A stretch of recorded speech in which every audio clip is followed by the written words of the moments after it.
Hello everyone, welcome to the online platform of Career Mantra Coaching Institute, Bahraich. This is Rajveer Chauhan. Today we will discuss about animal tissue. So first we will discuss about what is tissue. So tissue is a group of cells.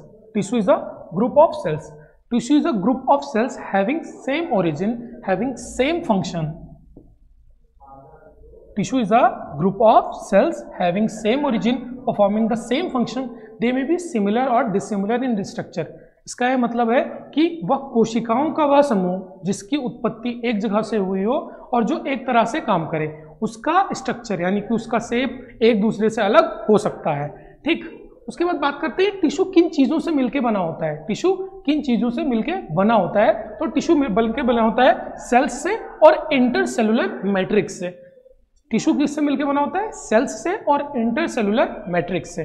For example ये हमारी sales हैं, मैं कुछ sales बना दे रहा हूँ, तो इनके बीच में जो प्रेजेंट फ्लूइड, इनके बीच में जो फ्लूइड प्रेजेंट होगा उसको हम क्या बोलेंगे? Intercellular matrix. इंटर मतलब बिटवीन द टू सेल्स और मैट्रिक्स मतलब जो फ्लूइड प्रेजेंट हो, तो दो सेल्स के बीच में जो फ्लूइड प्रेजेंट होगा उसको हम बोलेंगे मैट्रिक्स। तो हम बात करते हैं कि टिश्यू क्या होता है।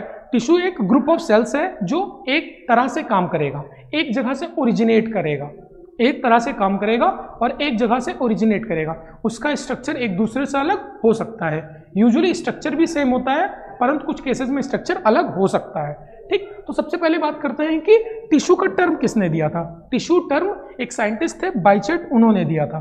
टिश्यू का टर्म किसने दिया था? एक साइंटिस्ट का नाम था बाइचेट, उन्होंने टिश्यू का टर्म दिया था।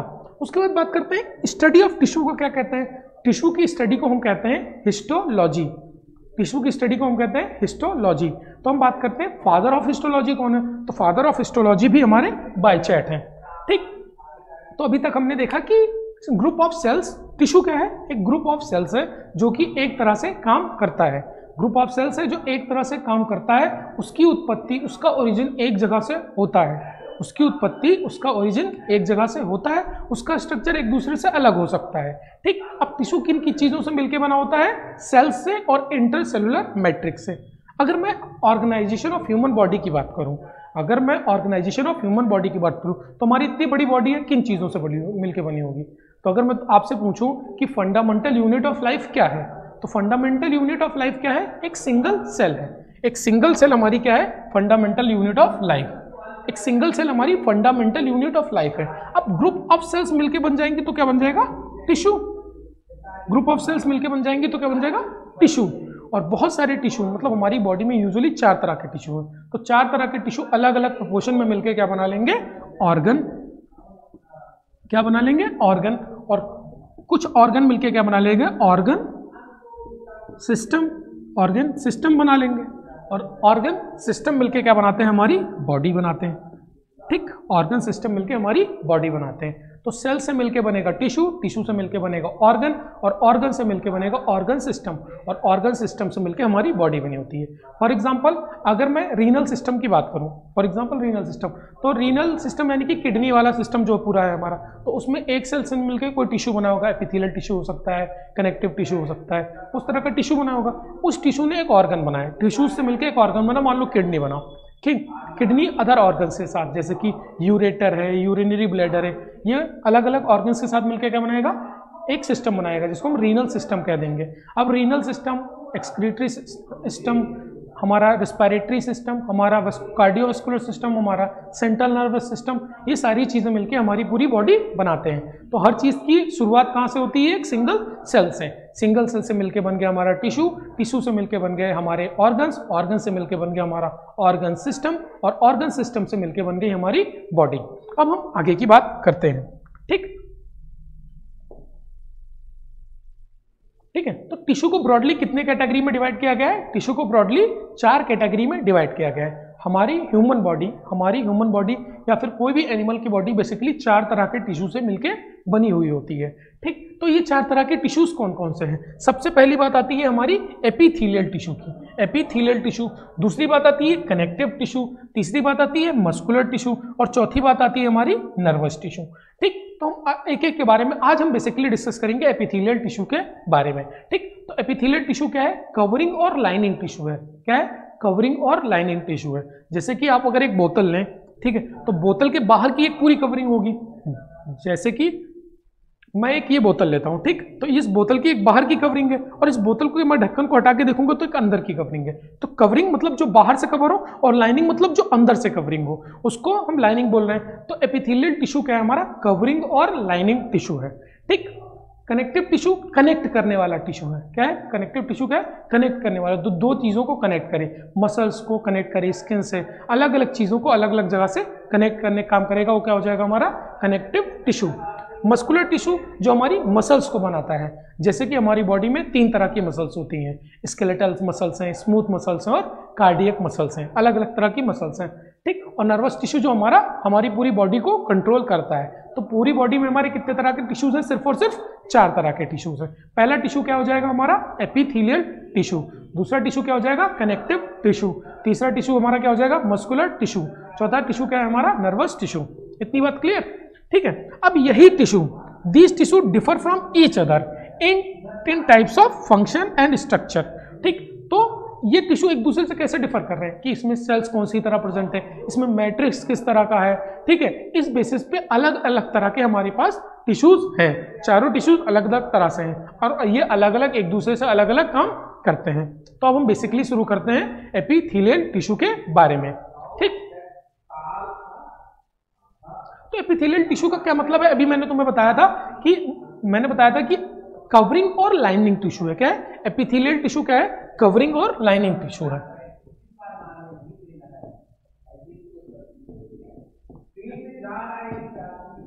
Epithelial tissue covering and lining tissue है, लाइनिंग टिश्यू। तो अगर ये मैं कोई स्ट्रक्चर बनाऊं तो इसकी बाहर वाली कवरिंग और अंदर वाली क्या हो जाएगी लाइनिंग, कवरिंग और लाइनिंग टिश्यू। तो बाहर की कवरिंग बनाएगा और अंदर की क्या बनाएगा लाइनिंग, तो इसको क्या बताएं एपिथेलियल टिश्यू। अब एपिथेलियम का मतलब क्या होता है, एपिथेलियम का मतलब होता है, एपी का मतलब होता है अपॉन और थीलिया का मतलब होता है ग्रोइंग, तो किसी चीज के ऊपर ग्रो करना। एपिथेलियल टिश्यू हमेशा किसी चीज के ऊपर ग्रो करता है। ये क्या बनाते हैं outer covering of the body, मतलब बॉडी की आउटर कवरिंग बना रहे तो हमारी पूरी स्किन है बॉडी की, वो क्या हो जाएगी हमारी एपिथेलियल टिश्यू की बनी हो जाएगी। और हमारी बॉडी की अंदर की लाइनिंग, जैसे पूरी डाइजेस्टिव सिस्टम की अंदर की लाइनिंग भी क्या हो जाएगी हमारी एपिथेलियल टिश्यू की बनी होगी। वही बात कह रहा है कि एपिथेलियल का मतलब है to grow upon and form the outer covering and lining of the internal organs और बॉडी कैविटीज। अब हम कैरेक्टरिस्टिक्स की बात करेंगे, एक एक करके हम एपिथेलियल टिश्यू की कैरेक्टरिस्टिक के बारे में बात करते हैं। तो जैसा कि आपको पता है कि जब फर्टिलाइजेशन के बाद जायगोट बनता है, जायगोट का जब धीरे धीरे डेवलपमेंट होता है तो हमारी बॉडी में 3 लेयर्स बनती है। हमारी बॉडी में कितनी लेयर्स बनती है 3 लेयर्स, ठीक है। पता है हमारी बॉडी किन 3 चीज़ों से बनी होती है, 3 लेयर्स से बनी होती है, एक्टोडर्म, मेसोडर्म और एंडोडर्म, ठीक है। तो हमारी जब सेल्स से जायगोट बनता है, जायगोट से हमारे जब एम्ब्रियो बन रहा होता है तो उस दौरान हमारी बॉडी में 3 लेयर बनती हैं, एक्टोडर्म, मेसोडर्म और एंडोडर्म, तो ठीक है। तो अब हम बात करते हैं, मैंने ये बात क्यों बताई, मैंने ये बात इसलिए बताई कि जो हमारा एपिथेलियल टिश्यू है, जो हमारा एपिथेलियल टिश्यू है ये किसी भी 3 लेयर से अराइज हो सकता है। तो पहली बात लिखिए कि एक एपिथेलियल टिश्यू किसी भी टिश्यू से डिराइव हो सकता है, all of the 3 germinal layers, whether it is ectoderm, endoderm और मेसोडर्म, ठीक है। तो हमारा एपिथेलियल टिश्यू एक्टोडर्म से भी अराइज हो सकता है, मेसोडर्म से भी अराइज हो सकता है और एंडोडर्म से भी अराइज हो सकता है। इतनी बात क्लियर। उसके बाद बात करते हैं कि एपिथेलियल टिश्यू किसी चीज के ऊपर प्रेजेंट होता है। एपिथेलियल टिश्यू किसके ऊपर प्रेजेंट होता है, नॉन सेलुलर बेसमेंट मेम्ब्रेन। किसके ऊपर प्रेजेंट होता है, नॉन सेलुलर बेसमेंट मेम्ब्रेन, ठीक है। अब ये कौन बनाता है, non cellular basement membrane epithelial tissue बनाती है और अंडरलाइनिंग कनेक्टिव टिश्यू बनाता है, ठीक है। तो सबसे पहले एपिथेलियम टिश्यू किसके ऊपर प्रेजेंट है, नॉन सेलुलर बेसमेंट मेम्ब्रेन के ऊपर प्रेजेंट है। तो नॉन सेलुलर बेसमेंट मेम्ब्रेन को कौन बना रहा है, पार्शियली एपिथेलियल टिश्यू बना रहा है और पार्शियली हमारा अंडरलाइनिंग कनेक्टिव टिश्यू बना रहा है। अभी हम देखते हैं कि कौन कौन सा पार्ट बनाता है।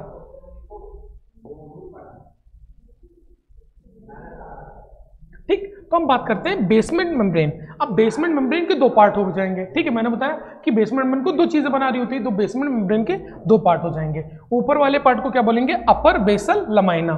ऊपर वाले पार्ट को क्या कहा जाएगा, अपर बेसल लमाइना, और नीचे वाले पार्ट को क्या बोलेंगे, लोअर रेटिकुलेट लमाइना। तो अपर बेसल लमाइना किसके क्लोज प्रेजेंट है? एपिथेलियल सेल्स के। तो अपर बेसल लमाइना को कौन बनाएगा? हमारा एपिथेलियल सेल्स बनाएंगी। और लोअर रेटिकुलेट लमाइना को कौन बनाएगा? अंडरलाइनिंग कनेक्टिव टिश्यूज बनाएंगे। ठीक, उसके बाद बात करते हैं एपिथेलियल टिश्यू क्या है? एक एवेस्कुलर टिश्यू है, इसमें ब्लड वेसल्स नहीं प्रेजेंट होती, वरना ऐसे ब्लड वेसल तो हमारी ब्लड पूरी बॉडी पे कवर्ड होता।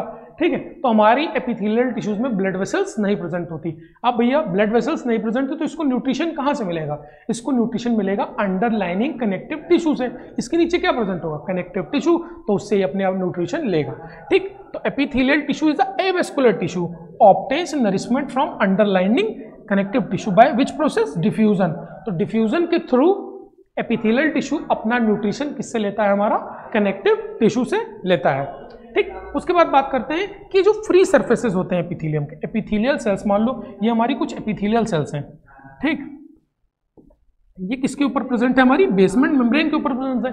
तो एपिथेलियल सेल्स में कुछ क्या होते हैं? माइक्रोविलाई या फिर स्टीरियोसीलिया, माइक्रोविला या फिर स्टीरियोसीलिया। तो free surfaces of certain epithelium है माइक्रोविलाई और स्टीरियोसीलिया। अब माइक्रोविलाई का काम क्या होता है? जैसे कि फिंगर लाइक प्रोजेक्शन हो जाएगा, तो ये क्या करेंगे? सरफेस एरिया को बढ़ा देंगे, एब्जॉर्प्शन के लिए सरफेस एरिया को बढ़ा देंगे। ठीक, तो माइक्रोविलाई का काम होगा एब्जॉर्प्शन या फिर सिक्रीशन के लिए सरफेस एरिया को बढ़ा देने का। तो कुछ कुछ एपिथेलियम में हम पढ़ेंगे कि माइक्रोविलाई या फिर स्टीरियोसीलिया भी प्रेजेंट हो सकते हैं। ठीक, उसके बाद बात करते हैं सबसे पहली बात, जैसे कि आपको कभी कट लग जाता है तो कुछ दिनों बाद आप देखते हैं हील हो जाता है। अगर ऊपर की लेयर में कट लगा तो बहुत जल्दी हील हो जाता है, उसके नीचे जब ज़्यादा पेनिट्रेट हो जाएगा तो ज़्यादा टाइम लगेगा। तो इसका क्या मतलब है कि एपिथेलियल टिश्यू में अगर आपको कट लगेगा तो बहुत जल्दी हील हो जाएगा। इसका मतलब है कि एपिथेलियल टिश्यू के पास क्या होती है? मैक्सिमम रिजेनरेशन कैपेसिटी, मतलब एपिथेलियल टिश्यू बहुत जल्दी अपने आप को रिजेनरेट कर सकता है, बहुत जल्दी अपने आप को रिजेनरेट कर सकता है। ठीक, अब एपिथेलियल टिश्यू में क्या है? देखो मैंने अभी जब बताया था तो आपको बताया था कि अलग अलग तरह के टिश्यूज में अलग अलग टाइप की सेल्स प्रेजेंट होंगी और अलग अलग टाइप का मैट्रिक्स प्रेजेंट होगा। तो एपिथेलियल टिश्यूज में क्या प्रेजेंट होते हैं? Tightly arranged cells. क्या प्रेजेंट होते हैं? टाइटली अरेंज्ड सेल्स, मतलब सेल्स एक दूसरे से बहुत ही कॉम्पैक्टली या फिर टाइटली अरेंज्ड है और उसमें बहुत ही कम मैट्रिक्स प्रेजेंट है, मतलब सेल्स ज्यादा है और उसमें फ्लूइड क्या है? कम है। तो इस तरह के टिश्यूज क्या कह रहे हैं हम? Epithelial tissue. इतनी बात क्लियर? तो अभी तक हमने एपिथेलियल टिश्यू के बारे में क्या देखा कि एपिथेलियल टिश्यू किसी भी लेयर से, किसी भी जर्मिनल लेयर से ओरिजिनेट कर सकता है। एपिथेलियल टिश्यू किसी भी जर्मिनल लेयर से ओरिजिनेट कर सकता है। ठीक है, ये किसके ऊपर प्रेजेंट होता है? नॉन सेलुलर बेसमेंट मेम्ब्रेन के ऊपर प्रेजेंट होता है, जिसके दो पार्ट होते हैं, upper basal lamina, lower reticulate lamina. क्या होता है? Upper basal lamina, lower reticulate lamina. तो जो अपर बेसल लमाइना ऊपर होगा, इसको कौन बनाएंगे? उसके ऊपर वाली सेल्स यानी कि epithelial cells. Lower reticulate lamina को बनाया है उसके नीचे वाली सेल्स यानी कि हमारी कनेक्टिव टिश्यूज की सेल्स। ठीक, उसके बाद हमने बात की क्या है कि ये एवेस्कुलर है, तो इसको न्यूट्रिशन कहाँ से मिलेगा? इसको न्यूट्रिशन मिलेगा अंडरलाइनिंग, मतलब उसके नीचे जो कनेक्टिव टिश्यू प्रेजेंट होगा उससे मिलेगा। ठीक है, उसके बाद बात करते हैं किस प्रोसेस के थ्रू? डिफ्यूजन के थ्रू। एपिथेलियल टिश्यूज में माइक्रोविला या फिर स्टीरियोसीलिया हो सकते हैं, इसमें मैक्सिमम रिजनरेशन कैपेसिटी होती है और इसमें क्या होती है? Compactly arrange cells with little cellular matrix. अब हम आगे की बात करते हैं। ठीक है, अब हमारे पास एपिथेलियल टिश्यू बेसिकली कितने तरह के हैं? एपिथेलियल टिश्यू को ब्रॉडली 3 कैटेगरीज में डिवाइड किया गया, पर अभी हम 2 कैटेगरीज में देख रहे हैं। तो एपिथेलियल टिश्यू को किन किन नाम में डिवाइड किया गया? 3 कैटेगरीज में। ठीक, सिंपल एपिथेलियम, कंपाउंड एपिथेलियम। ठीक है, तो 2 types of epithelium based on the number of layers. अगर एक लेयर ऑफ सेल्स प्रेजेंट है तो क्या हो जाएगा? Simple epithelium. एक से ज्यादा लेयर ऑफ सेल्स प्रेजेंट है तो क्या हो जाएगा? Compound epithelium. अब कुछ बॉडी की कुछ ग्लैंड्स जो सिक्रीट करती हैं तो ये एपिथेलियल लेयर्स में प्रेजेंट होती हैं। तो जब एपिथेलियल सेल्स की एपिथेलियल लेयर क्या हो जाए? सिक्रीशन का काम करने लगे तो उसको हम क्या कहेंगे? Glandular epithelium. क्या बोलेंगे? Glandular epithelium. ठीक, तो अब हम देखते हैं कि हम कितने पार्ट में हम एपिथेलियल टिश्यूज को डिवाइड कर सकते हैं।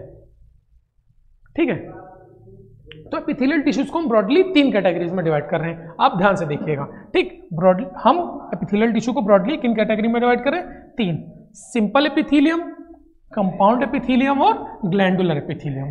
ठीक, सिंपल एपिथेलियम, कंपाउंड एपिथेलियम और ग्लैंडुलर एपिथेलियम। सिंपल एपिथेलियम वह एपिथेलियम है जो सिंगल लेयर ऑफ सेल से बना हुआ है। सिंपल एपिथेलियम वह एपिथेलियम है जो सिंगल लेयर ऑफ सेल से बना हुआ है। ठीक, तो अब हम बात करते हैं सिंपल एपिथेलियम के कितने टाइप्स आ जाएंगे? हमारे टोटल 4 तरह के सिंपल एपिथेलियम के टाइप्स आ जाएंगे। Simple squamous epithelium, simple cuboidal epithelium, simple columnar epithelium and pseudo stratified epithelium. ठीक, सिंपल कोलुमनार में हम फर्दर पढ़ेंगे 2 कैटेगरीज में, सिलिएटेड और नॉन सिलिएटेड। बात क्लियर? तो सिंपल एपिथेलियम को हम कितने कैटेगरीज में डिवाइड कर रहे हैं? 4। Simple squamous, simple cuboidal, simple columnar, columnar को सिलिएटेड नॉन सिलिएटेड में, और हम डिवाइड कर रहे हैं स्यूडो स्ट्रेटिफाइड में। ठीक, उसके बाद बात करते हैं कंपाउंड एपिथेलियम की।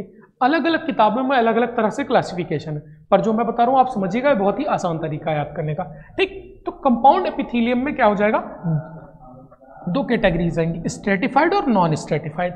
स्ट्रेटिफाइड का मतलब है जिसको खींचा ना जा सके, मतलब नॉन स्ट्रेचेबल, इसीलिए हम स्ट्रेटिफाइड का दूसरा नाम क्या लिख सकते हैं? Non stretchable.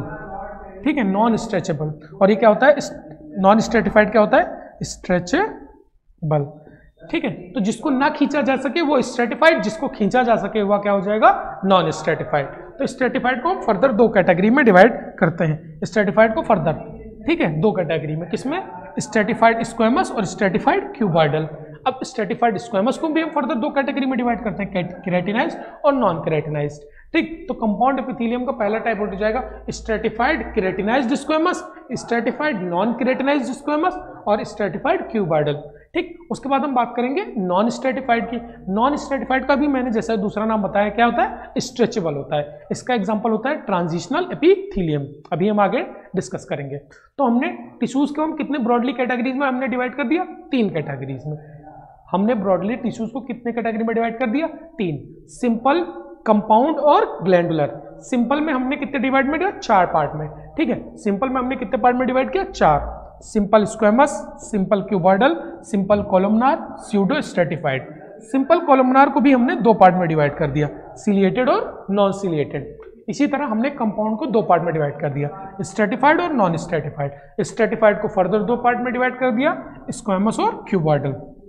स्क्वेमस को फर्दर डिवाइड कर दिया केराटिनाइज्ड और नॉन केराटिनाइज्ड। तो अभी आप सोच रहे होंगे कंपाउंड में तो मैंने बताया एक लेयर ऑफ सेल से ज़्यादा सेल्स होती है, तो किस लेयर की बात करेंगे, किस बेसिस पे इसको डिवाइड किया गया है? जो कंपाउंड एपिथेलियम है उसमें जो सबसे ऊपर वाली लेयर प्रेजेंट होगी, उसमें उस सबसे ऊपर वाली लेयर में किस प्रकार की सेल है, इस बेसिस पे हमने कंपाउंड एपिथेलियम को फर्दर डिवाइड किया है, स्क्वेमस और क्यूबॉइडल में।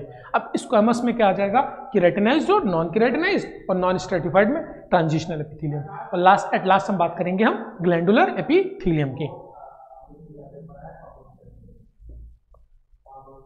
ठीक है, तो अब हम देखते हैं कि सिंपल एपिथेलियम के क्या क्या फीचर्स होते हैं। ठीक है, सिंपल एपिथेलियम, तो सबसे पहली बात करते हैं सिंपल एपिथेलियम का मतलब बहुत ही सादा, सिंपल मतलब सिर्फ एक लेयर ऑफ सेल से बना हुआ है। सिंपली कितने लेयर ऑफ सेल से बना हुआ है? सिर्फ और सिर्फ सिंगल लेयर ऑफ सेल से बना हुआ है। ठीक, तो simple epithelium composed of single layer of cells. ठीक है, ये क्या बनाते हैं? बॉडी कैविटीज बनाते हैं, डक्ट्स बनाते हैं, वेसल्स बनाते हैं। तो बॉडी के अलग अलग तरह के स्ट्रक्चर्स को ये बना सकते हैं। ठीक है, तो अभी अलग अलग तरह से फंक्शन भी परफॉर्म कर सकते हैं, जैसे कि डिफ्यूजन का काम कर सकते हैं, एब्जॉर्प्शन का काम कर सकते हैं, फिल्ट्रेशन का काम कर सकते हैं, और सब्सटेंस को सिक्रीट करने का काम कर सकते हैं। ठीक, तो एपिथेलियल टिश्यू क्या प्रेजेंट है? एपिथेलियल टिश्यू के बेसिकली आपको बात इतनी जाननी है कि ये single layer of simple epithelium single layer of cell से बना होता है, दैट्स इट। इसके अलग अलग तरह के काम से अब हम एक एक काम करके एक एक टिश्यू के पढ़ेंगे, उसके काम हम देखते रहेंगे।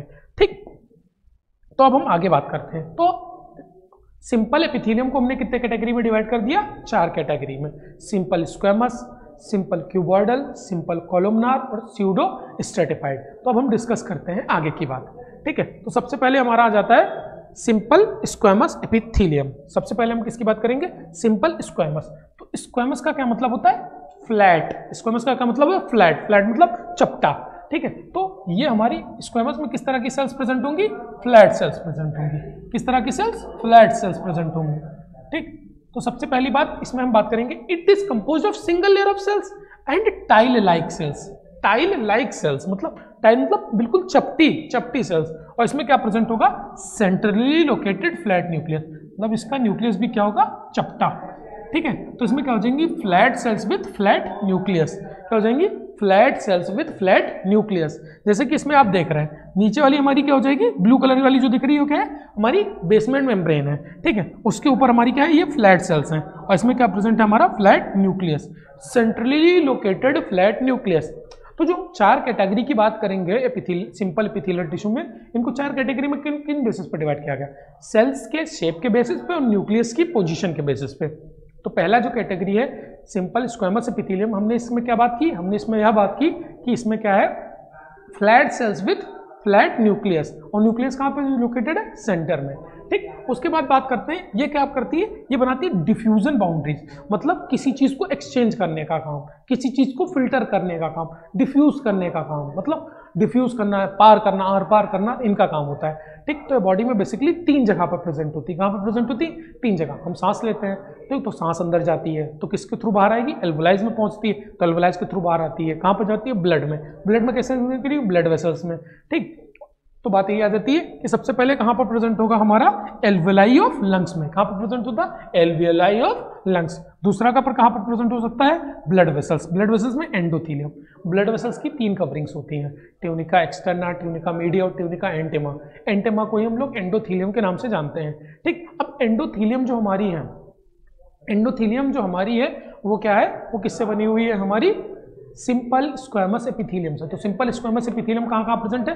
3 जगह कहाँ पर प्रेजेंट है? तुम्हारा वोमेन्स कैप्सूल में प्रेजेंट है, तुम्हारा एल्वोलाइज में प्रेजेंट है, तुम्हारा ब्लड वेसल्स में प्रेजेंट है। वोमेन्स कैप्सूल में बेसिकली क्या करेगा? फिल्ट्रेशन का काम करता है। ठीक, इतनी बात क्लियर?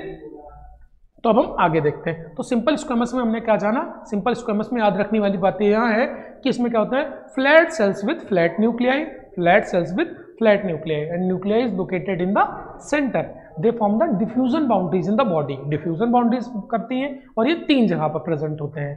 ठीक है, एल्वोलाइज में प्रेजेंट होते हैं, हमारे वोमेन्स कैप्सूल में प्रेजेंट होते हैं और ब्लड वेसल्स में प्रेजेंट होते हैं। अब हम आगे की बात देखते हैं। अगला हमारा टिश्यू है सिंपल क्यूबॉइडल एपिथेलियम। तो सिंपल क्यूबॉइडल एपिथेलियम क्यों नाम दिया? क्योंकि इसमें क्या प्रेजेंट थी? हमारी क्यूब लाइक सेल्स प्रेजेंट थी। क्या प्रेजेंट थी? हमारी क्यूब लाइक सेल्स। देखिए आप यहाँ पर देख सकते हैं ये जो सेल्स हैं ये क्यूब लाइक सेल्स हैं। ठीक, क्यूब लाइक सेल्स हैं और इसके नीचे भी क्या प्रेजेंट है? हमारा बेसमेंट मेम्ब्रेन प्रेजेंट है।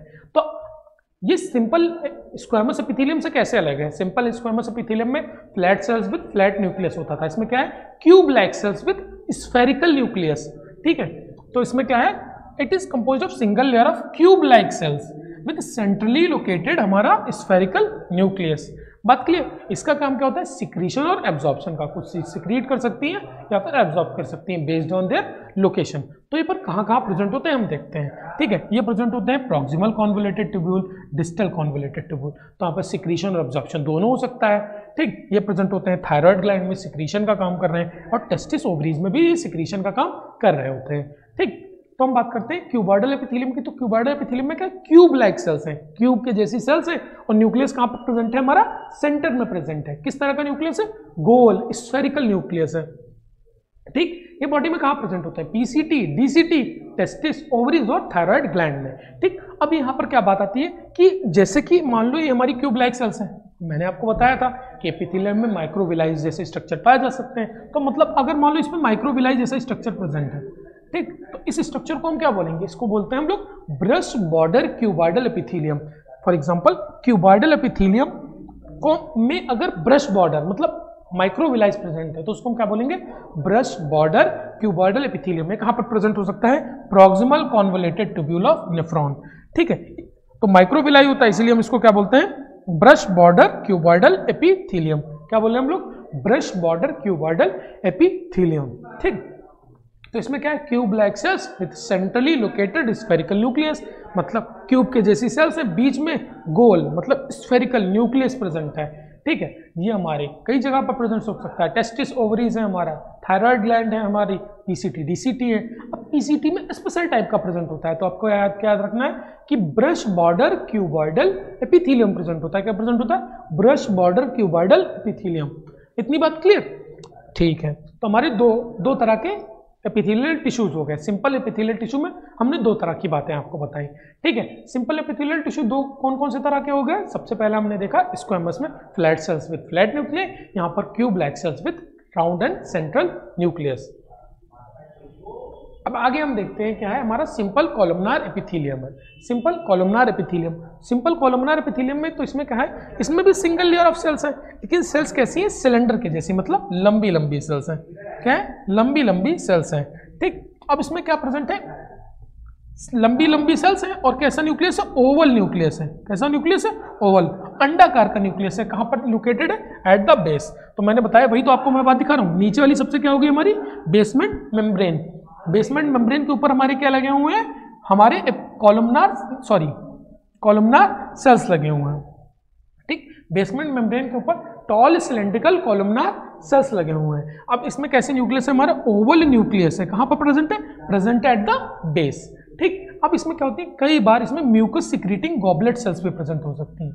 तो आपको ये बात याद रखनी है कि सिंपल कॉलमनार एपिथेलियम में कुछ जगह पर गॉबलेट सेल्स प्रेजेंट होती हैं। गॉबलेट सेल्स क्या है, यूनिसेलुलर ग्लैंड्स है जो कि म्यूकस को सिक्रीट करती हैं। गॉबलेट सेल्स क्या है, यूनिसेलुलर ग्लैंड्स है जो क्या करती हैं, म्यूकस को सिक्रीट करती हैं। ठीक, गॉबलेट सेल्स क्या है, हमारी यूनिसेलुलर ग्लैंड्स है जो म्यूकस को सिक्रीट करती हैं। ठीक, ये भी क्या काम करते हैं, ये भी सिक्रीशन और एब्जॉर्प्शन का काम करते हैं। अब हमारे जो कॉलमनार एपिथेलियम है ये भी दो तरह से हो सकता है, सिलिएटेड और नॉन सिलिएटेड। तो हम एक एक के बारे में बात करते हैं, कौन सा सिलिएटेड होता है और कौन सा नॉन सिलिएटेड। तो हम सबसे पहले बात करेंगे सिलिएटेड कॉलमनार एपिथेलियम की। ठीक है, अब सिलिएटेड कॉलमनार एपिथेलियम की अगर मैं बात कर रहा हूं, ठीक है, तो सिलिएटेड कॉलमनार एपिथेलियम, तो कॉलमनार एपिथेलियम में टॉल सिलेंडर लाइक सेल्स है। क्या है, टॉल सिलेंडर लाइक सेल्स। देखो tall cylinder like cells present है और इसमें क्या प्रेजेंट है, हेयर लाइक स्ट्रक्चर, जिसको हम क्या कह रहे हैं, सीलिया। क्या बोल रहे हैं, सीलिया। तो tall cylindrical cells with hair like structure, cilia, is known as ciliated columnar epithelium. ठीक है, अब ये मेनली कहाँ पर प्रेजेंट हो सकते हैं, ये मेनली प्रेजेंट हो सकते हैं फैलोपियन ट्यूब और वेंट्रिकल्स ऑफ ब्रेन। अब भैया हेयर लाइक स्ट्रक्चर सीलिया का क्या काम होता है, मूव कराने का काम होता है। ठीक है, वेंट्रिकल्स में, वेंट्रिकल हमारे दिमाग में जो खाली जगह होती है उसको हम क्या कहते हैं, वेंट्रिकल्स, एम्प्टी स्पेसेस। ठीक है, उसमें क्या फ्लो करता है, हमारा ब्रेन में एक फ्लूइड होता है, सेरेब्रोस्पाइनल फ्लूइड, वो फ्लो करता है। तो उसको फ्लो को मेंटेन करने के लिए उसमें कौन हेल्प करता है, हमारा सिलिएटेड कॉलमनार एपिथेलियम। इसी तरह जैसे कि जब हमारी फेलोपियन ट्यूब होती है, जैसे कि मैं फेलोपियन ट्यूब बना रहा हूँ, ठीक है, तो फेलोपियन ट्यूब भाई ये हमारे क्या है, ओवरीज है। तो ओवरीज से हमारे क्या निकलते हैं, ओवा निकला, और ओवा कहाँ फ्यूज करते हैं, एम्पुलरी स्टमक जंक्शन में। तो यहाँ से यहाँ तक जाने में, यहाँ से यहाँ तक जाने में कौन मदद करेगा, हेयर लाइक स्ट्रक्चर प्रेजेंट होंगे। ठीक, जो कि ओवा को यहाँ से लेकर यहाँ तक पहुँचाने में मदद करेंगे। ठीक है, तो ये क्या काम करते हैं, मूवमेंट का काम करते हैं। टू पुश और प्रोपेल, मतलब किसी चीज को मूव कराने का काम, ढकेलने का काम, धक्का देने का काम कौन कर रहे हैं, हमारे ciliated columnar epithelium. Ciliated columnar epithelium कहाँ प्रेजेंट है, वेंट्रिकल्स ऑफ ब्रेन में, और हमारे कहाँ प्रेजेंट है, ओवरीज में, यानी कि फेलोपियन ट्यूब, ओवरीज में नहीं। ठीक, इतनी बात क्लियर। तो air passage, fluid filled cavities, genital tract lined with simple columnar epithelium. Why? Because they have to move, they have to push the substance in a particular direction. Clear? उसके बारे में बात हम आगे करते हैं। ठीक है, अब दूसरी तरह का हमारा कॉलमनार एपिथेलियम क्या था, नॉन सिलिएटेड कॉलमनार एपिथेलियम। तो नॉन सिलिएटेड कॉलमनार एपिथेलियम के बारे में हम क्या बात करेंगे, इसमें कॉलमनार सेल्स तो प्रेजेंट है, क्या टॉल सिलेंड्रिकल कॉलमनार सेल्स तो प्रेजेंट है, पर सीलिया इसमें नहीं प्रेजेंट है। ठीक, अब ये कहाँ प्रेजेंट हो सकती है, स्टमक और इंटेस्टाइन में। ठीक, हमारे स्टमक और इंटेस्टाइन में कौन सा एपिथेलियम प्रेजेंट हो सकता है, बेसिकली कॉलमनार एपिथेलियम, जो कि नॉन सिलिएटेड होता है। ठीक, अब जैसे कि ये नॉन सिलिएटेड एपिथेलियम है, लेकिन यहाँ पर क्या प्रेजेंट है, हमारी माइक्रोविलाइज प्रेजेंट है। आपको पता ही होगा कि हमारे इंटेस्टाइन में माइक्रोविलाई होती है। तो इंटेस्टाइन के किस पोर्शन में माइक्रोविलाइज पाई जाती है, स्मॉल इंटेस्टाइन के। ठीक, तो माइक्रोविलाइज कहाँ प्रेजेंट होती है, कॉलमनार एपिथेलियम में, in the intestine to increase the surface area of absorption. तो कहाँ पर प्रेजेंट हो सकती है, ब्रश बॉर्डर, इसको क्या कहते हैं, ब्रश बॉर्डर कॉलमनार एपिथेलियम। कहाँ पर प्रेजेंट होती है, स्मॉल इंटेस्टाइन में। तो जब भी हमारा माइक्रोविलाई प्रेजेंट होगी तो उस स्ट्रक्चर को क्या कहेंगे, ब्रश बॉर्डर एपिथेलियम। अब ब्रश बॉर्डर दो तरह से आपको याद करने हैं, एक क्यूबॉइडल है, एक कॉलमनार है। तो ब्रश बॉर्डर क्यूबॉइडल एपिथेलियम कहाँ पर प्रेजेंट होता है, पीसीटी, और ब्रश बॉर्डर कॉलमनार एपिथेलियम कहाँ पर प्रेजेंट होता है, हमारा स्मॉल इंटेस्टाइन। बात क्लियर। अब हम आगे की बात करते हैं। तो हमारे कितने तरह के टिश्यूज हो गए, 3 तरह के टिश्यूज हो गए। हमने स्क्वेमस की बात कर ली, हमने क्यूबॉइडल की बात कर ली, हमने किसकी बात कर ली, कॉलमनार की बात कर ली। स्क्वेमस में flat cells with flat nucleus, cuboidal में cube like cells with central nucleus, round and central nucleus. अब हमने कॉलमनार में क्या बात की, tall cylindrical cells with oval nucleus at the base. तो अलग अलग टिश्यूज में आप देख रहे हैं अलग अलग तरह की सेल्स प्रेजेंट है, उनकी लोकेशन पोजीशन ऑफ न्यूक्लियस भी अलग अलग है। ठीक, तो अब हम आगे देखते हैं। ठीक, हमारा अंतिम तरह का हमारा लास्ट टाइप का जो हमारा एपिथेलियम है, सिंपल एपिथेलियम, उसके बारे में बात करते हैं। ठीक, तो लास्ट टाइप का जो हमारा सिंपल एपिथेलियम उसको बोलते हैं स्यूडो स्ट्रेटिफाइड एपिथेलियम। ठीक है, स्ट्रेटिफाइड का बेसिकली आप मतलब निकाल सकते हैं कि मल्टी लेयर्ड होता है स्ट्रेटिफाइड का। अब मैंने क्या नाम लिख दिया, आगे लिख दिया सूडा, स्यूडो, क्या लिख दिया स्यूडो। स्यूडो का मतलब क्या होता है, झूठा, झूठा। स्ट्रेटिफाइड मतलब मल्टी न्यूक्लिएटेड।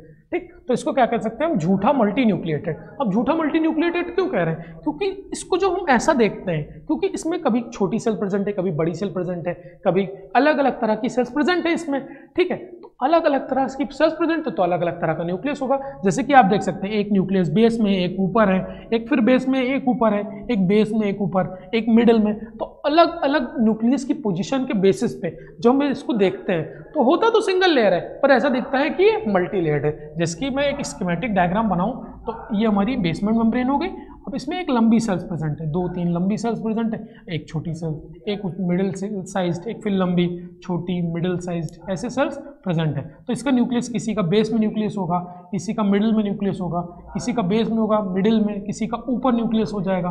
फिर तो हम जब इसको देखेंगे तो ऐसा लगेगा ये क्या है हमारा, ऐसा लगेगा क्या है, मल्टी लेयर्ड है। क्या है, मल्टी लेयर्ड। तो हम जब इसको देख रहे हैं, ठीक है, तो होता तो सिंगल लेयर है, पर जब हम इसको देखते हैं तो ऐसा लगता है मल्टी लेयर्ड है। ठीक, due to differential position of nucleus. तो वही बात लिखे, सिंपल एपिथेलियम तो है बट एक फॉल्स अपीयरेंस देखता है किसकी, स्ट्रेटिफाइड एपिथेलियम की, इसीलिए हम इसको क्या करें, स्यूडो स्ट्रेटिफाइड एपिथेलियम। ठीक है, अब स्यूडो स्ट्रेटिफाइड क्यों है, क्योंकि न्यूक्लियस की पोजीशन क्या है, अलग अलग है। न्यूक्लियस की पोजीशन क्या है, अलग अलग है, इसलिए क्या है, स्यूडो स्ट्रेटिफाइड है। अब स्यूडो स्ट्रेटिफाइड भी दो तरह से हो सकता है। अगर इस स्यूडो स्ट्रेटिफाइड में मैं सीलिया लगा दूं तो क्या हो जाएगा, सिलिएटेड स्यूडो स्ट्रेटिफाइड। तो स्यूडो स्ट्रेटिफाइड सिलिएटेड एपिथेलियम कहां पर प्रेजेंट होता है, मेजर रिस्पायरेटरी पैसेज में। रिस्पायरेटरी पैसेज में हमारे कॉलमनार एपिथेलियम भी देखा जा सकते हैं, पर मेजर रिस्पायरेटरी पैसेज में हमारा क्या प्रेजेंट हो सकता है, मेजर रिस्पायरेटरी पैसेज में ciliated pseudo stratified epithelium present होता है। कहां पर, नेजल कैविटी से लेकर ब्रोंकाइस तक क्या प्रेजेंट है हमारा, सिर्फ और सिर्फ स्यूडो स्ट्रेटिफाइड सिलिएटेड एपिथेलियम। और एल्वेलाइज में क्या प्रेजेंट होता है, स्क्वेमस एपिथेलियम। ठीक, अब हम बात करते हैं pseudo stratified non ciliated epithelium की। ये क्या कहां पर प्रेजेंट होता है, एपिडिडाइमस में। एपिडिडाइमस में भी हो सकता है और वास्ट डिफरेंस में भी देखा जाता है। ठीक, तो अब तक हमने बेसिकली किन किन टिश्यूज के बारे में बात कर ली, हमने बेसिकली 4 तरह के सिंपल एपिथेलियल टिश्यूज के बारे में बात कर ली। ठीक है, 4 तरह के सिंपल एपिथेलियल टिश्यूज के बारे में मैंने बात कर ली। ठीक, सबसे पहले हमने देखा स्क्वेमस, दूसरी बात हमने देखा क्यूबॉइडल, तीसरे पे हमने देखा कॉलमनार और चौथे पे मैंने देखा क्या, स्यूडो स्ट्रेटिफाइड। तो अलग अलग जगह पर अलग अलग सेल्स का शेप है, अलग अलग न्यूक्लियस का शेप है। ठीक, तो इन बेसिस पे 4 तरह के। अब हम आगे बढ़ेंगे, अब हम देखेंगे कि हमारे कंपाउंड एपिथेलियम का क्या क्या प्रॉपर्टीज होती हैं। ठीक है, तो हम कंपाउंड एपिथेलियम की बात करते हैं। ठीक, तो कंपाउंड एपिथेलियम के बारे में अगर हम सबसे पहले बात जानेंगे तो सबसे पहले क्या बात है कि more than 1 layer of cells, मतलब सेल्स का नंबर, सेल्स की लेयर एक से ज्यादा है। ठीक, एक से ज्यादा। इनका काम क्या होता है, protection against chemical and mechanical stress. तो जो हमारी ये स्किन प्रेजेंट है, स्किन, ठीक है, ये हमको बहुत सारे केमिकल स्ट्रेसेस, मतलब मैकेनिकल स्ट्रेसेस से बचाती है, चोट से बचाती है, बहुत सारी चीज़ों से बचाती है।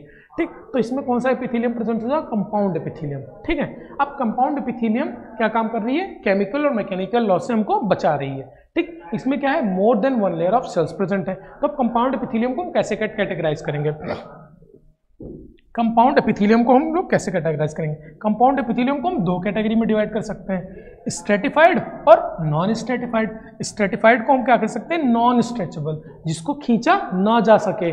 स्ट्रेटिफाइड मतलब नॉन स्ट्रेचेबल और नॉन स्ट्रेटिफाइड मतलब स्ट्रेचेबल, जिसको हम आसानी से खींच सकते हैं। ठीक, अब स्ट्रेटिफाइड की अगर मैं बात करूंगा तो इसके 2 पार्ट्स आ जाएंगे, स्ट्रेटिफाइड स्क्वेमस और स्ट्रेटिफाइड क्यूबॉइडल।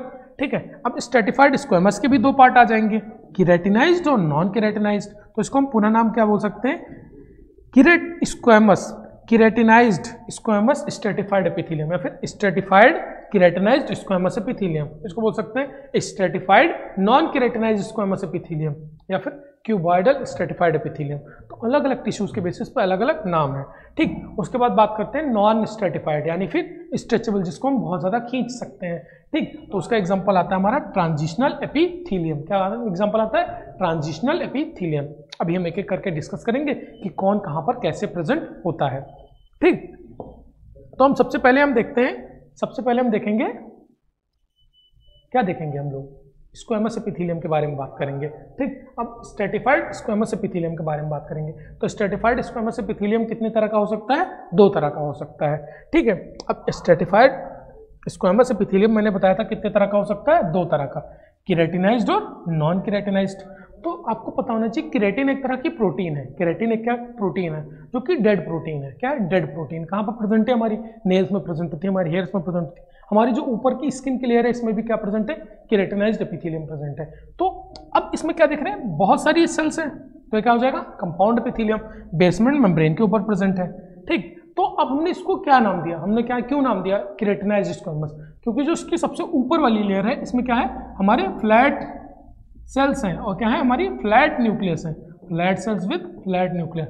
इसीलिए हम इसको क्या नाम दे रहे हैं हम लोग? इसलिए हम इसको नाम दे रहे हैं स्ट्रेटिफाइड स्क्वैमस एपिथेलियम। अब स्ट्रेटिफाइड स्क्वैमस एपिथेलियम में केराटिनाइज्ड और नॉन केराटिनाइज्ड की क्या बात आई?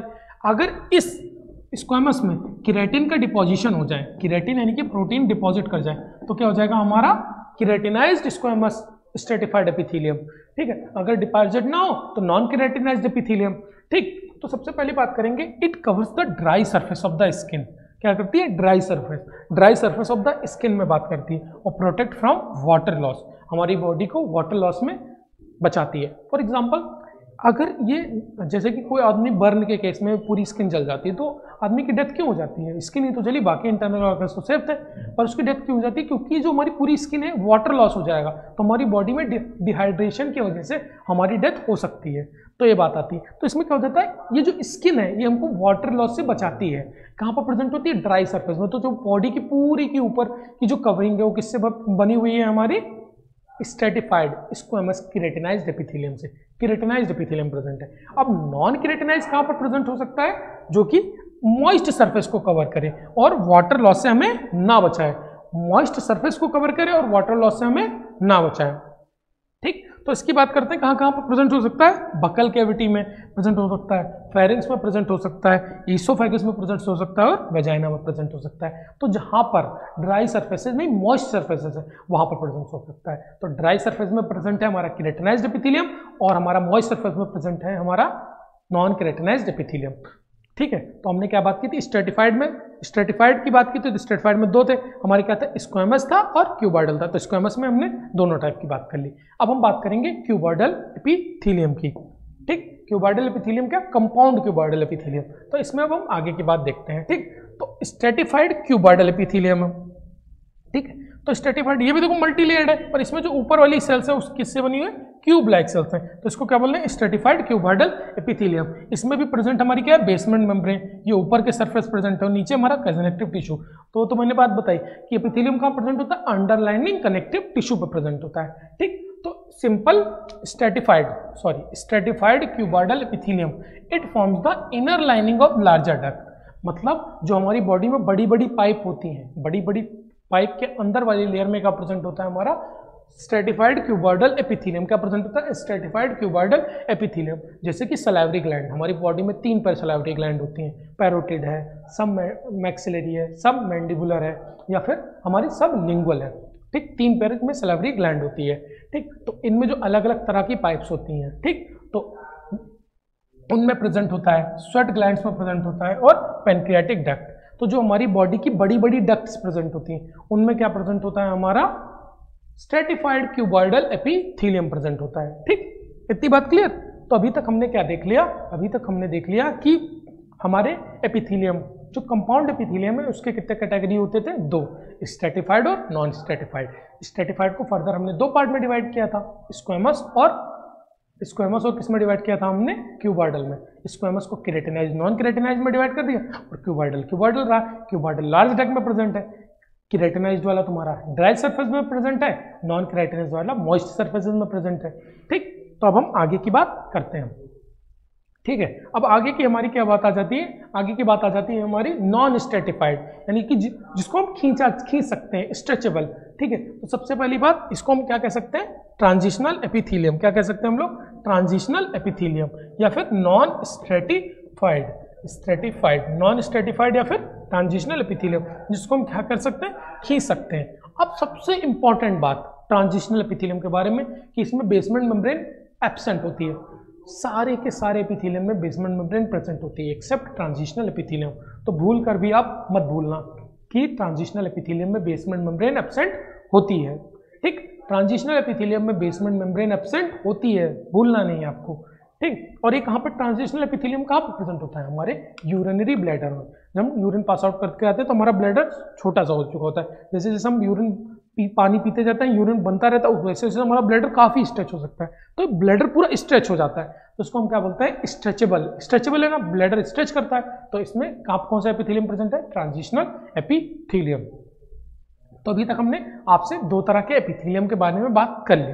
दो तरह के एपिथेलियम के बारे में हमने सबसे पहले एपिथेलियम के बारे में कौन से बात की, सिंपल और कंपाउंड। ठीक, अब हम बात करेंगे ग्लैंडुलर एपिथेलियम के बारे में।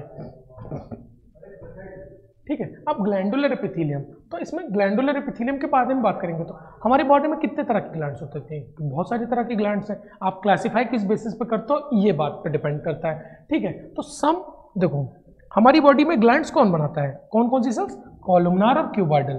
तो हमारी बॉडी में ग्लैंड कौन बनाती है, कॉलमनार और क्यूबॉइडल सेल्स स्पेशलाइज्ड हो जाती हैं तो कुछ सिक्रीशन करने लगती हैं, तो इसको क्या बोलते हैं, हमारा ग्लैंडुलर एपिथेलियम। तो हमारी बॉडी में कॉलमनार एपिथेलियम या फिर क्यूबॉइडल एपिथेलियम स्पेशलाइज हो जाता है, और क्या बनाता है हमारा ग्लैंडुलर एपिथेलियम। क्या बनाता है, ग्लैंडुलर एपिथेलियम। ठीक है, अब ये हमारा ग्लैंडुलर एपिथेलियम बनाता है। ठीक, तो अब हम आगे की बात करते हैं। तो ग्लैंड कितने तरह की हो सकती हैं, अगर हम नंबर ऑफ सेल्स की बात करें तो सेल्स कितने तरह की, यूनिसेलुलर या फिर मल्टीसेलुलर। अगर एक सिंगल सेल है तो यूनिसेलुलर, बहुत ग्रुप ऑफ सेल्स है तो मल्टीसेलुलर। तो यूनिसेलुलर ग्लैंड्स वह ग्लैंड्स होती है जिसमें एक सिंगल सेल हो, मल्टीसेलुलर ग्लैंड्स वह ग्लैंड्स होती है जिसमें बहुत सारी सेल्स प्रेजेंट हो। ठीक, अब हम यूनिसेलुलर ग्लैंड्स की बात करते हैं। ठीक, अब सबसे पहली बात इसमें क्या बात आ गई, सबसे पहली बात लिखिए आइसोलेटेड ग्लैंडुलर सेल, मतलब आइसोलेटेड मतलब सिंगल ग्लैंडुलर सेल, जिसमें सिर्फ और सिर्फ सिंगल। जैसे कि ये हमारी क्या है, कॉलमनार सेल्स प्रेजेंट है, इसके बीच में देखो आप, ये जो सिंगल सेल्स प्रेजेंट है ये सिक्रीशंस कर रही हैं। क्या सिक्रीट कर रही है, म्यूकस। तो हमारी बॉडी में जो म्यूकस सिक्रीटिंग ग्लैंड होती है उसको क्या कहते हैं, गॉबलेट सेल्स। कहाँ पर प्रेजेंट होती है, गट में। तो गॉबलेट सेल्स क्या है, यूनिसेलुलर ग्लैंड्स हैं। गॉबलेट सेल्स क्या है, हमारी यूनिसेलुलर ग्लैंड्स हैं। ठीक, तो उसके बाद हम आगे देखते हैं मल्टीसेलुलर ग्लैंड्स क्या होती है। मल्टीसेलुलर ग्लैंड जो बहुत सारे क्लस्टर से बनी हुई, देखो जैसे कि आप यहाँ पर देख सकते हैं बहुत सारी ग्लैंड्स पर प्रेजेंट, बहुत सारी सेल्स प्रेजेंट है। ये पूरी एक ग्लैंड है तो बहुत सारी सेल्स आप देख रहे हैं कि इसमें प्रेजेंट है, इसमें क्या प्रेजेंट है, बहुत सारी सेल्स प्रेजेंट है। तो इन सारी तरह की ग्लैंड्स को हम क्या बोलते हैं, multicellular gland. Multicellular gland cluster of cell से बनी होती है, जैसे कि हमारी सलाइवरी ग्लैंड है, स्वेट ग्लैंड है, सीबेसियस ग्लैंड। सीबेसियस ग्लैंड कौन सी ग्लैंड होती है, तो हमारी बॉडी पे ऑयल प्रोड्यूस करती है, जैसे फेस पे ऑयल आ जाता है ना कभी कभी, तो क्या है, सीबेसियस ग्लैंड का सिक्रीशन है। या फिर लैक्राइमल ग्लैंड, आंसू वाली ग्लैंड, तो जो आंसू निकालती है वो क्या है, लैक्राइमल ग्लैंड। तो सबसे पहले सलाइवरी जो सलाइवा निकाले, पसीना निकाले, स्वेट ग्लैंड, जो बॉडी में ऑयल्स निकाले होगा सीबेसियस ग्लैंड, जो आंसू निकाले हो लैक्राइमल ग्लैंड। तो ये सारी की सारी ग्लैंड क्या है, मल्टीसेलुलर ग्लैंड्स हैं। ठीक है, तो अभी तक हमने देखा कि हमारे ग्लैंडुलर एपिथेलियम अलग अलग तरह से हो सकते हैं। ठीक, बेस्ड हम किस बेसिस पे क्लासीफाई कर रहे हैं, अभी तक हमने क्लासीफाई किया नंबर ऑफ सेल्स के बेसिस पे। तो नंबर ऑफ सेल्स के बेसिस पे अगर हम ग्लैंड को डिवाइड कर रहे थे तो दो तरह से हो रही थी, यूनिसेलुलर ग्लैंड और मल्टीसेलुलर ग्लैंड। यूनिसेलुलर ग्लैंड का एकमात्र एग्जांपल है हमारी गॉबलेट सेल्स, जो कि गट में प्रेजेंट होती हैं। अब गॉबलेट सेल्स कॉलमनार एपिथेलियम में देखी जाती हैं। ठीक, कॉलमनार एपिथेलियम की लाइनिंग में ही हमारी गॉबलेट सेल्स प्रेजेंट होती है, जो कि म्यूकस को सिक्रीट करती रहती हैं। उसके बाद हमने क्या देख लिया, मल्टीसेलुलर ग्लैंड्स। मल्टीसेलुलर ग्लैंड्स के बारे में देख लिया, जैसे कि स्वेट है, सीबेसियस है, सलाइवरी ग्लैंड्स है, लैक्राइमल ग्लैंड्स है। ये सारी के सारी ग्लैंड्स क्या थी, हमारी मल्टीसेलुलर ग्लैंड्स थी। अब हम ग्लैंड्स को क्लासीफाई करते हैं कि उनमें डक्ट्स होती हैं कि नहीं, पाइप होती है कि नहीं। ठीक है, तो सबसे पहले हम बात करते हैं on the basis of pouring the secretion को पोर करने के बेसिस पे, निकालने के बेसिस पे ग्लैंड को दो पार्ट में डिवाइड करते हैं, एक्सोक्राइन और एंडोक्राइन। क्राइन का मतलब मेरे भाषा में, सरल भाषा में आप समझिए, क्राइन का मतलब समझिए क्या है, ब्लड वेसल है। क्राइन का मतलब क्या समझिए, ब्लड वेसल। सरल भाषा में, ठीक। तो आप ब्लड वेसल समझ रहे हैं, तो क्राइन का मतलब क्या हो गया, ब्लड वेसल्स, ठीक। तो एक्सो मतलब बाहर, तो ब्लड वेसल के बाहर। अब भैया ब्लड वेसल के बाहर अगर हम कोई चीज छोड़ेंगे और हमें बॉडी में एक जगह से दूसरी जगह पहुंचानी होगी तो पाइप की जरूरत पड़ेगी ना। तो एक्सोक्राइन ग्लैंड में ब्लड के बाहर हम चीज डाल रहे हैं तो उसमें पाइप की जरूरत पड़ेगी। तो एक्सोक्राइन ग्लैंड्स में क्या जरूरत पड़ती है, डक्ट्स की।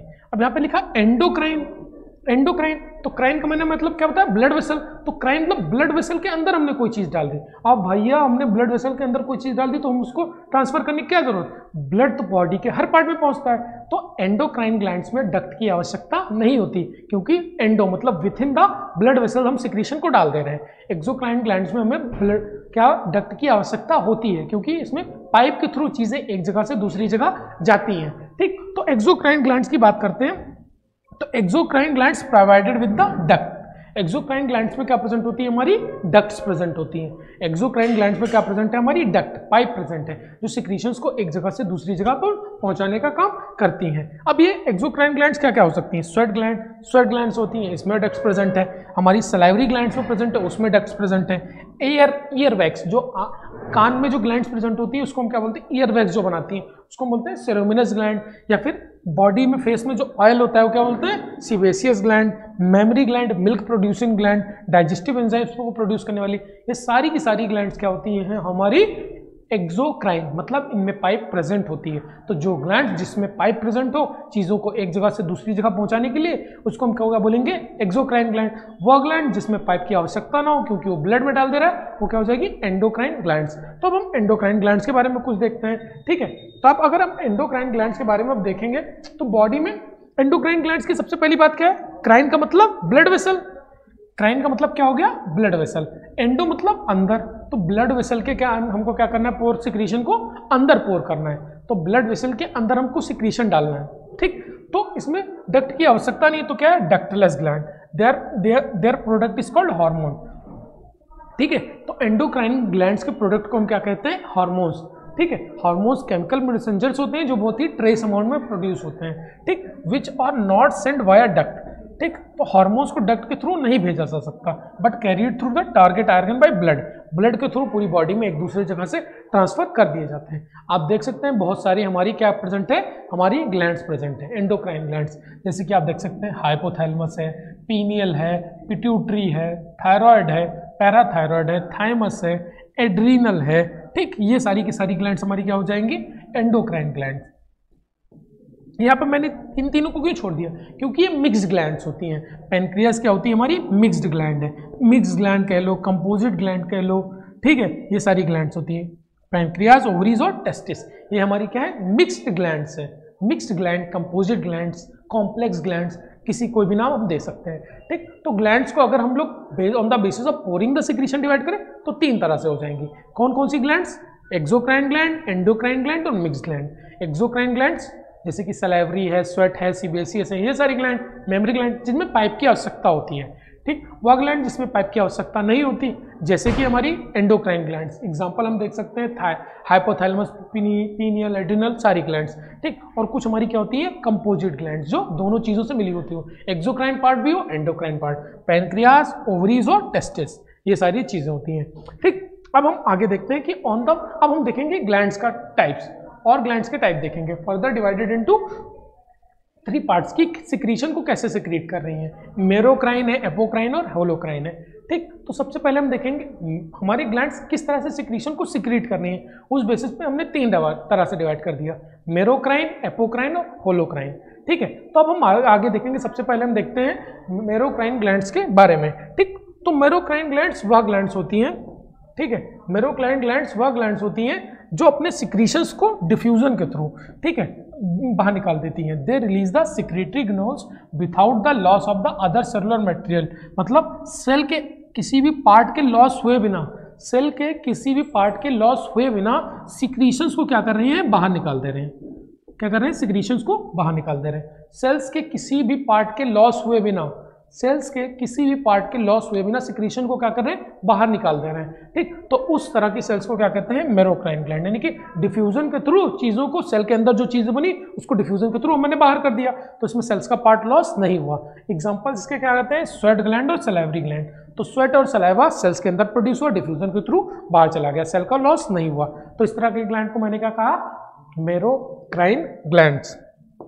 अगली बार ग्लैंड क्या है, एपोक्राइन ग्लैंड। एपोक्राइन ग्लैंड का मतलब है, देखो अब यहाँ पर आप देख सकते हैं साफ साफ कि यहाँ पर देखो सेल्स का एपिकल एंड, सेल्स का ऊपर वाला हिस्सा टूट जा रहा है। एपो मतलब एपिकल एंड, क्या है, एपिकल एंड सेल्स का क्या हो रहा है, ब्रेक डाउन हो जा रहा है। तो एपोक्राइन ग्लैंड में एपिकल पार्ट पिंच्ड ऑफ मतलब टूट जा रहा है सिक्रीशन के साथ। तो जो सेल्स सिक्रीशन निकाल रही है तो उसका ऊपर वाला हिस्सा भी टूट जा रहा है। इसका एग्जांपल है मेमरी ग्लैंड। ठीक, तो सेल्स ने कुछ सिक्रीशंस बनाए, ठीक, अब उस सिक्रीशंस को बाहर निकालना है तो सेल्स का एपिकल वाला पार्ट भी टूट जाएगा। तो उस तरह की ग्लैंड को क्या बोलेंगे हम लोग, एपोक्राइन ग्लैंड्स। क्या बोलेंगे, एपोक्राइन ग्लैंड्स। ठीक, तो हमारी कितने तरह की ग्लैंड होगी, on the basis of secretion को रिलीज करने के बेसिस पे दो तरह से अभी तक हमने पढ़ी, मेरोक्राइन और एपोक्राइन। और तीसरी टाइप क्या होती है, होलोक्राइन। अब हम होलोक्राइन के बारे में देखते हैं। होलोक्राइन का मतलब, होलो का मतलब होता है कंप्लीट, होलो का क्या मतलब है, कंप्लीट। तो यहाँ पर आप देखो कि पूरी पूरी सेल है, सिक्रीशन के सेल ने कुछ सिक्रीशन बनाए और पूरी पूरी सेल ही निकल गई। ठीक, तो उस तरह की ग्लैंड्स को क्या बोलेंगे, होलोक्राइन ग्लैंड। जैसे कि सीबेसियस ग्लैंड में इंटायर सेल डिसइंटीग्रेट हो जाती है, पूरी की पूरी सेल अपने सिक्रीशन के साथ साथ बाहर आ जाती है। ठीक, तो उस तरह की ग्लैंड्स को क्या बोलते हैं, होलोक्राइन ग्लैंड। होलो का मतलब कंप्लीट और निकलने का, क्राइन का मतलब पोरिंग द सिक्रीशन, तो सिक्रीशन को बाहर निकाल दिया तो पूरी की पूरी सेल ही पिंच्ड ऑफ हो जा रही है, पूरी की पूरी सेल ही बाहर निकल जा रही है। Example sebaceous gland. ठीक, तो हमने तीन तरह की ग्लैंड कौन कौन सी पढ़ी, मेरोक्राइन, एपोक्राइन और होलोक्राइन। ठीक, तो मेरोक्राइन में हमारा डिफ्यूजन के थ्रू सिक्रीशन बाहर निकल रहा है, इसमें एपिकल पोर्शन निकल जा रहा है और इसमें पूरी की पूरी सेल्स, यानी कि होलो मतलब कंप्लीट सेल ही बाहर निकल जा रही है। तो तीन तरह की ग्लैंड्स पढ़ी हमने, सिक्रीशन कैसे बाहर निकलता है। तो ग्लैंड्स को हमने अभी तक तीन बेसिस पर डिवाइड किया, on the basis of number of cell, on the basis of pouring the secretion, on the basis of मतलब releasing the substance from the cell. ठीक, तो पहली थी यूनिसेलर मल्टीसेलर हो गई, फिर एक्सोक्राइन एंडोक्राइन हो गई और कंपोजिट ग्लैंड्स हो गई, फिर हमारी क्या हो गई, मेरोक्राइन, एपोक्राइन और होलोक्राइन। ठीक, तो हमने ग्लैंड्स के बारे में, सारी की सारी ग्लैंड्स के बारे में देख लिया है। ठीक, तो ये हमारा पूरा epithelial tissue complete, epithelial tissue हमारा पूरी तरह से कंप्लीट हो चुका है। एपिथेलियल टिश्यू के कितने टाइप्स हमने देखे, तीन टाइप। ठीक है, simple epithelial tissue, compound epithelial tissue और ग्लैंडुलर एपिथेलियल टिश्यू। ठीक, सिंपल एपिथेलियल टिश्यू के हमने कितने टाइप देख लिए, चार। ठीक है, simple squamous, simple cuboidal, simple columnar और स्यूडो स्ट्रेटिफाइड। ठीक, कंपाउंड एपिथेलियम में हमने क्या देखा था, स्ट्रेटिफाइड और नॉन स्ट्रेटिफाइड। और ग्लैंडुलर में हमने सेल्स को मतलब ग्लैंड्स को अलग अलग बेसिस पे क्लासिफाई कर लिया। ठीक, तो हमारा एपिथेलियल टिश्यू कंप्लीट हो चुका है। अब हम बात करेंगे सेल जंक्शन की। क्या बात करेंगे, सेल जंक्शन। ठीक है, जैसे कि घर में कमरे होते हैं तो कमरों के बीच में जो लिंकेज होता है, एक दूसरे से जुड़े होते हैं, तो किस तरह से जुड़े हुए हैं। ठीक, उसमें सामान का आदान प्रदान हो सकता है कि नहीं हो सकता है। तो इस तरह के बेसिस पे हम डिवाइड करते हैं सेल जंक्शन को। क्या डिवाइड कर रहे हैं, सेल जंक्शन को। तो सेल जंक्शन को हम बेसिकली तीन कैटेगरी में डिवाइड कर सकते हैं। ठीक है, सेल जंक्शन को बेसिकली तीन कैटेगरी में डिवाइड कर सकते हैं। तो सेल जंक्शन सारे के सारे एनिमल टिश्यू में पाया जाता है। सेल जंक्शन कहाँ पर पाया जाता है, सारे के सारे एनिमल टिश्यू पर पाया जाता है। पर मोस्ट अबंडेंट सेल जंक्शन कहाँ पर प्रेजेंट होता है, हमारा मोस्ट अबंडेंट सेल जंक्शन कहाँ प्रेजेंट होता है, एपिथेलियल सेल्स में। ऐसा नहीं कि हमारे सेल जंक्शन सिर्फ और सिर्फ एपिथेलियल सेल्स में पाए जाते हैं, सेल जंक्शन बाकी टिश्यूज में पाए जा सकते हैं, जैसे कि कनेक्टिव है, मस्कुलर है, या फिर हमारा क्या बोलते हैं, कनेक्टिव, मस्कुलर, नर्वस। ठीक, एपिथेलियल सारे टिश्यूज में पाया जा सकता है, पर बेसिकली सबसे ज़्यादा कहाँ पाया जाता है, एपिथेलियल टिश्यूज में। ठीक, तो सेल जंक्शन कितने तरह के हो सकते हैं, टाइट जंक्शन, एडहेरिंग जंक्शन और गैप जंक्शन। टाइट जंक्शन मतलब उसकी आपस की ऊपर की प्लाज्मा मेम्ब्रेन फ्यूज कर जाएगी, सब्सटेंस को निकलने से बचाएगा। ठीक, तो टाइट जंक्शन क्या करेगा, लीकेज को प्रिवेंट करेगा, लीकेज को प्रिवेंट करेगा। एडहेरिंग जंक्शन उस सेल्स को एक दूसरे से जोड़ के रखेगा। ठीक, एक एक वर्ड आपको याद रखना है। सबसे पहला वर्ड क्या हो जाएगा, टाइट जंक्शन। टाइट जंक्शन क्या करता है, लीकेज को प्रिवेंट करता है। एडहेरिंग जंक्शन क्या करता है, चीज़ों को जोड़ने का काम करता है। गैप जंक्शन क्या करता है, एक दूसरे के कमरे में एक्सचेंज करने का काम करता है। ठीक, तो मतलब घर के बाहर जो कवरिंग है, घर से बाहर सब्सटेंस को बाहर निकलने से बचा रही है, तो घर की बाहर की जो बाउंड्री हो जाएगी वो समझ लो क्या हो जाएगी, हमारी टाई जंक्शन। ठीक, दोनों कमरे एक दूसरे से जुड़े हुए हैं, पर उसमें कोई लिंकेज ना हो, तो सिर्फ जोड़ने का काम कौन करेंगे? Tie junction. और दो कमरों के बीच में दरवाजा लगाओ ताकि सामान आदान प्रदान आराम से हो सके, उस तरह के जंक्शन को क्या बोलेंगे? Gap junction. तो हम एक एक जंक्शन के बारे में थोड़ा सा डिटेल में भी हम पढ़ेंगे। ठीक, तो सबसे पहले हम बात करते हैं टाई जंक्शन की। ठीक, तो हमने क्या बताया, टाई जंक्शन के यहाँ पर प्रेजेंट होता है, सेल्स के बीच में प्रेजेंट होता है। ठीक है, दो सेल्स हैं। अब इन दोनों सेल्स के जो हमारे प्लाज्मा मेम्ब्रेन है, ये क्या कर जाए? फ्यूज कर जाए। अब प्लाज्मा मेम्ब्रेन फ्यूज कर जाए तो क्या करेगी? सब्सटेंस को लीक होने से बचाएगी। ठीक, prevent the leakage of the body fluids. ठीक है, form by fusion of cell membrane. तो सेल मेम्ब्रेन जब फ्यूज कर जाएगी तो सब्सटेंस का लीकेज, मान लो सब्सटेंस यहाँ प्रेजेंट है, इंट्रासेलुलर मैट्रिक्स की मैं बात कर लूँ, इंटरसेलुलर मैट्रिक्स, तो इंटरसेलुलर मैट्रिक्स को रिलीज होने से बाहर से बचाएगा। तो जब सेल्स की ऊपर वाली मेम्ब्रेन, ठीक है, सेल्स की ऊपर वाली मेम्ब्रेन क्या कर जाए? फ्यूज कर जाए। सेल्स की ऊपर वाली मेम्ब्रेन क्या कर जाए? फ्यूज कर जाए। तो जब सेल्स की ऊपर वाली मेम्ब्रेन फ्यूज कर जाएगी तो सब्सटेंस के लीकेज को प्रिवेंट करेगी। जब सब्सटेंस की लीकेज को प्रिवेंट करेगी तो इस तरह के जंक्शन को बोलेंगे टाई जंक्शन। ठीक, दूसरी तरह का जंक्शन क्या है हमारा? Adhering junction. तो दोनों सेल्स को जोड़ने का काम करती है। ठीक है, दोनों सेल्स को जोड़ने का काम करती है। They form cementing to keep the neighbouring cells together in strong sheets. तो दोनों सेल्स को बिल्कुल चिपका के रखती है। ठीक, अब इसमें क्या होते हैं? डेस्मोसोम्स या फिर मैकुला एडहेरेंस। डेस्मोसोम्स कह लो या फिर मैकुला एडहेरेंस या फिर हेमीडेस्मोसोम्स। तो अभी मैं दिखाता हूँ कि डेस्मोसोम्स और हेमीडेस्मोसोम्स क्या क्या होते हैं। ठीक है, तो आप यहाँ पर देख सकते हैं। ठीक, एडहेरिंग जंक्शन में डेस्मोसोम्स में प्रेजेंट है और हेमीडेस्मोसोम्स। तो जो दो सेल्स को आपस में जोड़ के रखे वो क्या है? डेस्मोसोम्स। और किसी सेल को उसको बेस के जोड़ से रखे वो क्या है? हेमीडेस्मोसोम्स। ठीक है, डेस्मोसोम्स को हम क्या कह सकते हैं? मैकुला एडहेरेंस भी कह सकते हैं। क्या कह सकते हैं हम लोग? Macula adherence. और हेमीडेस्मोसोम्स क्या करते हैं? हमारे बेस से कनेक्ट होने का काम करते हैं। ठीक है, तो मैं भी आपको दिखा रहा हूँ कि जैसे कि मान लो कि ये दोनों सेल हैं। अब मैं एपिथेलियल सेल्स की बात कर रहा हूँ तो बेसमेंट मेम्ब्रेन पे प्रेजेंट होगी, तो बेसमेंट मेम्ब्रेन से जो अटैच करके रखे हो क्या है? हमारा हेमीडेस्मोसोम्स। और दोनों सेल्स को एक दूसरे से जोड़ करके रखे हो क्या है? हमारा डेस्मोसोम्स। क्लियर? अब डेस्मोसोम्स और हेमीडेस्मोसोम्स किससे बने होते हैं? ये बने होते हैं fine fibres of keratin. Keratin के फाइन फाइबर से बने होते हैं, जिसको हम लोग बोलते हैं टोनोफिब्रिल्स। क्या बोलते हैं? टोनोफिब्रिल्स। ठीक, तो इतनी बात क्लियर। तो टाई जंक्शन क्या है? सेल मेम्ब्रेन फ्यूज करके सब्सटेंस के लीकेज को प्रिवेंट कर रही है, टाई जंक्शन। ठीक है, एडहेरिंग जंक्शन क्या है? दोनों सेल्स को जोड़ने काम करे। दो सेल्स को जोड़ने काम करे वो क्या है? डेस्मोसोम्स। सेल्स को बेस से जोड़ने का काम करे वो हेमीडेस्मोसोम्स। किससे बना होगा? फाइन फाइबर्स ऑफ केराटिन, जिसको हम क्या बोलते हैं? टोनोफिब्रिल्स। क्या बोलते हैं? टोनोफिब्रिल्स। ठीक, उसके बाद बात करते हैं गैप जंक्शन का। गैप जंक्शन को दूसरा नाम क्या दे दिया? Communicating junction. मान लो कि ये दो कमरे हैं और दो कमरों के बीच में क्या लगा दिया मैंने? दरवाजा। तो कोई भी सब्सटेंस आराम से इधर उधर जा सकता है। ठीक, तो वही बात आ जाएगी, they are provided with the continuous cytoplasmic channels. ये हमारी क्या है? साइटोप्लाज्मिक चैनल्स हैं। ये क्या है?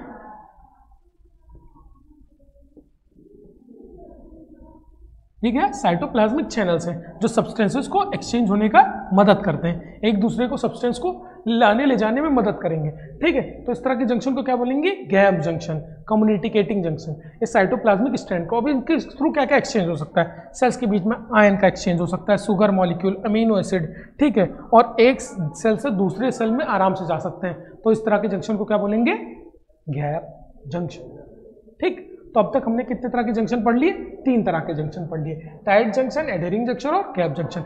टाइट जंक्शन मतलब सेल मेम्ब्रेन फ्यूज कर गई तो सब्सटेंस का लीकेज प्रिवेंट हो रहा है, क्या? Tight junction. सेल्स को आपस में जोड़ने का काम एडहेरिंग जंक्शन।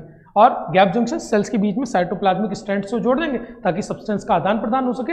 ये क्या हो जाएंगे? हमारे गैप जंक्शंस। ठीक, तो अब तक हमने क्या देख लिया आज बच्चों? आज हमने पढ़ा एपिथेलियल टिश्यू के बारे में। ठीक, हमने देखा कि हमारे एनिमल में 4 तरह के टिश्यूज होते हैं। ठीक है, epithelial tissue, connective tissue, muscular tissue और नर्वस टिश्यू। हमने पूरी आज डिटेल की बात की, एपिथेलियल टिश्यूज के बारे में बात की। ठीक है, अब एपिथेलियल टिश्यूज में हमने क्या देखा? पहले उसके टाइप्स देखे, सिंपल, कंपाउंड या फिर ग्लैंडुलर। हमने टाइप्स देख लिए। उसके बाद हमने किसके बारे में बात कर ली? हमने बारे में बात कर ली सेल जंक्शंस के बारे में बात कर ली। ठीक है, अब हम देखते हैं कुछ क्वेश्चंस। आपके लिए हमारे पास कुछ क्वेश्चंस हैं। ठीक, अब कुछ क्वेश्चंस हैं। अब सबसे पहली बात, क्वेश्चन लिखा हुआ है कि इन ए सेलुलर एनिमल्स, क्या लिखा है? इन ए सेलुलर एनिमल। ए सेलुलर मतलब या फिर इसको हम क्या कह सकते हैं? सिंगल सेल या फिर unicellular animals. Unicellular animals, all the function, सारा फंक्शन जैसे कि डाइजेशन है, रिस्पिरेशन है, एक्सक्रीशन है, रिप्रोडक्शन, ये एक सिंगल सेल ऑर्गेनिज्म में कौन परफॉर्म करेगा? टिश्यू परफॉर्म करेगा, ऑर्गन परफॉर्म करेगा, ऑर्गन सिस्टम करेगा या सेल करेगी? भैया सिंगल सेल है तो टिश्यू बना नहीं सकता, अब सिंगल सेल टिश्यू नहीं बना सकता, टिश्यू नहीं बनेगा तो ऑर्गन नहीं बनेगा, ऑर्गन नहीं बनेगा तो ऑर्गन सिस्टम नहीं बनेगा। तो सिंगल सेल ऑर्गेनिज्म में एक सिंगल सेल ही सारे फंक्शन करती है, चाहे एक्सक्रीशन हो, रिस्पिरेशन हो, रिप्रोडक्शन हो। तो इसका राइट आंसर हमारा क्या आ जाएगा? सेल। बात क्लियर? उसके बाद बात करते हैं, दूसरा सवाल है हमारे पास है कि mucus secreting gland, mucus secreting gland कौन सी होती है? Goblet cells. ये कौन से एपिथेलियम में हमारे प्रेजेंट होती है? ठीक है, तो सिंपल स्क्वेमस एपिथेलियम में ग्लैंड, हमारी ग्लैंड नहीं प्रेजेंट होती, सिक्रीशन का काम करती नहीं। सिंपल क्यूबॉइडल एपिथेलियम में भी हमारे गॉबलेट सेल्स नहीं प्रेजेंट होती हैं। सिंपल कॉलमनार एपिथेलियम में हमारी गॉबलेट सेल्स प्रेजेंट होती हैं। ये हमारी क्या होती हैं? हमारी यूनिसेलुलर ग्लैंड्स होती है। मैंने आपको बताया था कि गॉबलेट सेल्स कहाँ प्रेजेंट होती है? सिंपल कॉलमनार एपिथेलियम में। ठीक, उसके बाद हमारा नेक्स्ट क्वेश्चन है कि एंडोक्राइन ग्लैंड्स जो कि डकलेट्स होती हैं, एंडोक्राइन ग्लैंड्स जो कि डकलेट्स होती हैं, अपना सिक्रीशन को, उनके सिक्रीशन को क्या कहा जाता है? उनके सिक्रीशन को हम क्या कहते हैं? हार्मोन्स। ठीक, अगला सवाल है कि एपिथेलियल टिश्यू एवेस्कुलर टिश्यू है। ठीक, एपिथेलियल टिश्यू मैंने बताया था कि इसमें भैया ब्लड वेसल्स नहीं होती, ये एवेस्कुलर टिश्यू है। तो इसको न्यूट्रिशन किस प्रोसेस से मिलती है? इसको न्यूट्रिशन डिफ्यूजन के प्रोसेस से मिलती है। ठीक, अगला सवाल है मेरोक्राइन ग्लैंड्स कहाँ पर प्रेजेंट होती हैं? मेरोक्राइन है, एपोक्राइन है, होरोक्राइन है। मेरोक्राइन ग्लैंड मतलब डिफ्यूजन के थ्रू सिक्रेशन हो, तो कहाँ पर प्रेजेंट होंगी? हमारी पैनक्रियाज में। ठीक, पैनक्रियाज में। ठीक है, अब हमारा अगला सवाल, टाई जंक्शन क्या काम करते हैं?